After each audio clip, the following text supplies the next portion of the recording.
Hello students, आज आपण time management बद्दल बोलणार आहोत. कोणतंही ग्रॅज्युएशन सुरू असताना विद्यार्थ्यांमध्ये सर्वात महत्त्वाची क्वालिटी असणं महत्त्वाचं आहे, ते म्हणजे टाइम मॅनेजमेंट. आज आपण बघतोय की आज ग्रॅज्युएशन किंवा पोस्ट ग्रॅज्युएशन सुरू असलेला विद्यार्थी त्याचा वेळ कुठं जातो हे त्याला स्वतःला लक्षात येत नाही. आणि आयुष्याचे हे 3 वर्ष, ग्रॅज्युएशनचे 3 वर्ष, पोस्ट ग्रॅज्युएशनचे 2 वर्ष, हा सगळ्यात महत्त्वाचा काळ असतो.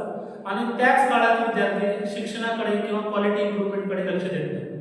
आणि ज्यावेळेस तो बेरोजगार राहतो त्यावेळेस आपल्या लक्षात येतं की याच्यामध्ये कुठलीच क्वालिटी आलेली नाही. तर याच्यासाठी एकच सोल्युशन आहे, आपलं जे काही दिवसभराचं टाइम मॅनेजमेंट आहे, कधी आपण कॉलेजसाठी वेळ दिला पाहिजे, कधी ॲडिशनल कोर्सेससाठी वेळ दिला पाहिजे, कधी क्वालिटी इम्प्रूव्हमेंटसाठी वेळ दिला पाहिजे आणि कधी वेगवेगळ्या ॲक्टिव्हिटीसाठी वेळ दिला पाहिजे.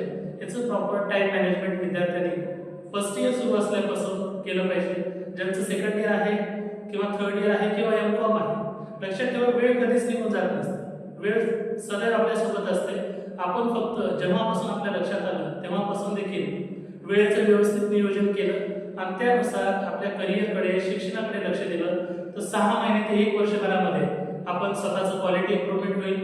फोकस देऊन जर तुम्ही काम केलं तर सेल्फ कॉन्फिडन्स वाढेल, क्वालिटी वाढेल आणि त्याचा फायदा तुम्हाला भविष्यात जॉब प्लेसमेंटसाठी होईल किंवा तुमचं बिझनेस वाढवण्यासाठी होईल किंवा ओव्हरऑल करिअर तुमचं डेव्हलपमेंट होईल. त्यामुळे time management is the important की टू गेट सक्सेस. थँक्यू.